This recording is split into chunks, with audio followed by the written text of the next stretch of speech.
Let's imagine a desert. Let's call it the global supply chain desert. The desert is treacherous as well as full of possibilities. Because of the treacherous nature of the desert, many companies were struggling to get their products from the manufacturer to the end consumer. Trucks got stuck along the way, shipments were handled improperly, products got lost, stolen, or counterfeited to a point where it drove the companies mad. So these companies decided to build a road through the desert. They called it the road to a better global supply chain. While working on this road, the companies encountered a dead tree which they named Old Problems. The tree symbolizes all the old problems the companies encountered while working on a streamlined supply chain. Old problems, now in the way of progress, had to go. The companies knew that the easiest way to cut the old problem tree was to use a blockchain chainsaw. They looked for the best blockchain saw and found a company called Vechain. So the companies took their blockchain saw and tried to start it. But the blockchain saw wouldn't start. The gas tank was completely empty. So to be able to use the blockchain saw, the companies had to fill up the tank with gas. So before we continue, let's take a look at where gas comes from.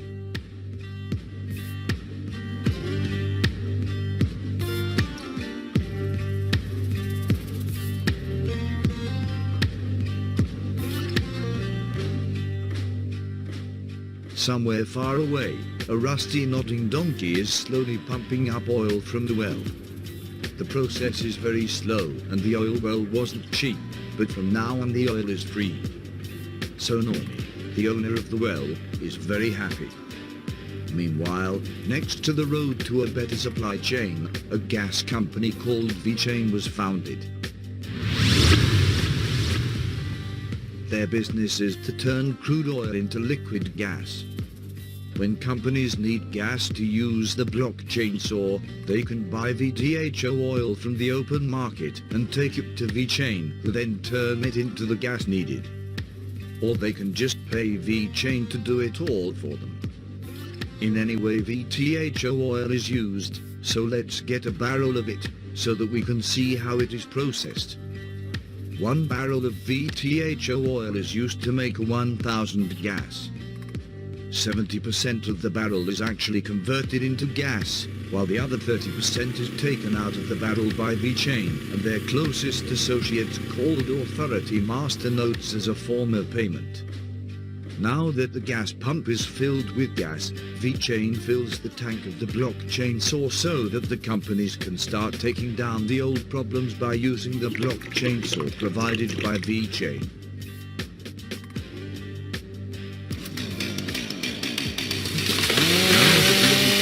Were out of the way, the companies could finish their road to a better global supply chain. From now on, every town, city, business, government, everything and everyone was connected.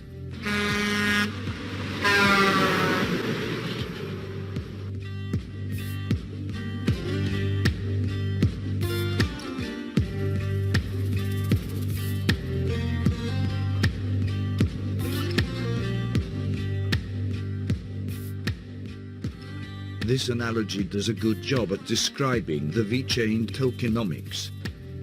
But still I think there is something wrong with it. The whole oil analogy somehow makes it sound like this VTHO is merely being pumped by this machine to this gas pump. That in turn makes it seem that the stuff that is powering the blockchain is VTHO. But it's not. The problem is that people who think that VTHO is the gas to use the blockchain tend to think that VTHO has to remain cheap. But it doesn't have to be. But we'll get to that later. As you can see, VTHO is the currency that you use to pay for the gas that you need to use the blockchain. Nothing more, nothing less. So let's get rid of this whole oil well analogy and turn the oil well into something else that you can invest money in. Let's say a VTHO money printer. From this point forward we will call this VTHO money printer by its actual name. VET. VET produces something of value too. Not oil this time, but a small coin called VTHO. This VTHO is accepted by the Vechain gas company to buy gas with. And there it is. The core of the Vechain tokenomics model, presented in a way we're all familiar with. This is the two-token model as described in the Vechain Whitepaper. Now that we are here, let's debunk some misconceptions. Misconception 1. It's better to own a VET money printer than to invest in the VTHO money it produces. Well, let's see. At the moment the price of one VET is about 3 cents.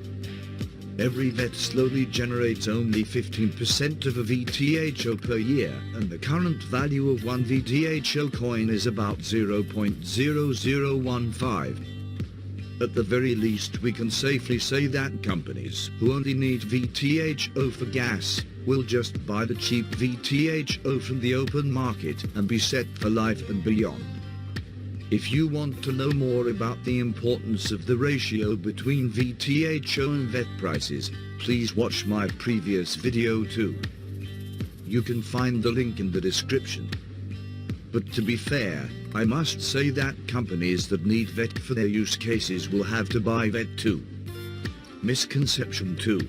VTHO is the gas or fuel needed to use the blockchain. Well, as we can see, VTHO is just money to pay for gas. Misconception 3. VTHO can't move. It's supposed to be stable and cheap. Well, for simplicity's sake, let's assume that one VTHO is valued at 1 cent. And since Vechain offers 1,000 gas for every VTHO that you pay them, 1,000 gas costs exactly 1 cent.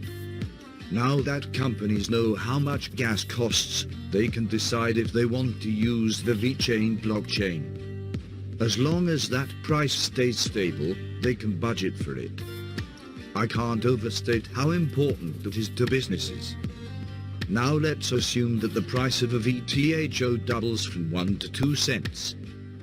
Since Vechain still offers 1,000 gas per VTHO, the same company now has to spend twice the amount of dollars to use the blockchain. That would be a big problem for companies who plan to use millions of gallons of gas. In this case, there is a lever that Vechain can pull to stabilize the price that their customers pay for gas. Vechain, represented here by some random person, can propose a gas price adjustment to the steering committee. When the steering committee agrees, the gas price will be lowered so that one VTHO will give customers more gas. In other words, gas became cheaper. Now the customers still pay 1 cent per 1,000 gas again. Note that it's not the price of VTHO that gets adjusted. It's the gas price that gets adjusted to the risen price of VTHO. So, no, VTHO is not a stable coin, and it doesn't need to be cheap either. The only thing that needs to be stable is the price businesses pay for gas, which happens because of gas price adjustment. Misconception 4. At some point the generation rate will change, increasing the value of VET. Ah yes, here comes the second lever the Vechain Foundation can pull. The much anticipated change in generation rate. Many VET holders are investing in VET in anticipation of this very moment. And we can't blame them. A change in VTHO generation rate basically means that your VET is printing more money. And tell me, what could possibly be wrong with VET printing more money? Well, if the generation rate will change only by a little, it's not such a big deal anyway. But if the generation rate changes a lot, it seems like you are now making more money, right? Well, please consider that every single VET in existence is printing way more money now. This will make VTHO lose its value, which is the whole point of pulling this second lever. but it will make your VET lose its value to as an unintended consequence. For what good is a money printer if the money it prints is worthless? So if this moment ever comes, it will be bad news for investors in both VET and VTHO. Luckily for all of us, chances are it may not ever happen at all. Misconception 5. VET can moon indefinitely. We just saw that the Vechain Foundation could manipulate the VET price if they wanted, but there is no incentive for them to do so. That doesn't mean VET price can moon without VTHO following it. Remember the equation we did earlier, where we used the VET price, the VTHO generation rate per year, and the VTHO price to calculate how many years of VTHO companies could buy for the same amount they would pay for one VET. We saw that at current prices, companies could buy 127 years of VTHO for the same amount of money. That's already completely crazy. But now let's say that VET will appreciate in price tenfold, from 3 to 30 cents a piece, while VTHO price remains as cheap as it is today. This would increase the break-even time to 1268 years. Do you think that the many companies that only need VTHO will buy VET now? No. Either the price of a VTHO has to catch up with VET, or VET will come down hard. Not by the pull of a lever by the Vechain Foundation, but by fundamental tokenomics. While there are no levers in place that the Vechain Foundation will use to control VET price, the ratio between VTHO and VET price is so important that either VTHO must follow VET up, or VET will always keep coming down again. As investors, let's all hope for the former. When VET price moons, smart people will sell VET to invest in VTHO. If VTHO then catches up, they can swap back to more VET. That's why the ratio between the two is so important.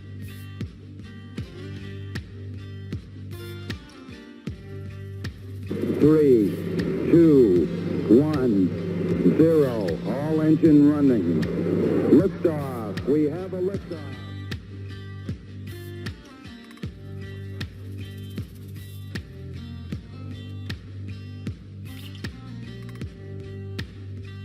So, how do we proceed?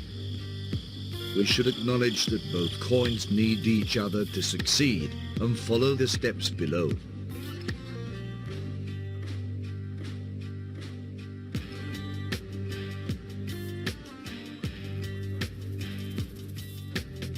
Please consider subscribing to my channel for more content about Vechain in the future. Like, share and retweet this video. And last but not least, read the white paper to really understand the tokenomics. Don't fool yourself with simple analogies that don't cover the real tokenomics, like it's better to own an expensive chicken than to buy cheap eggs. or It's better to buy an oil well instead of investing in oil when it's cheap. we should congratulate ourselves. For whatever coin you are invested in the most, with Vechain, we are sitting on a gold mine. It's better to own a gold mine than to Oh, would you please just shut up?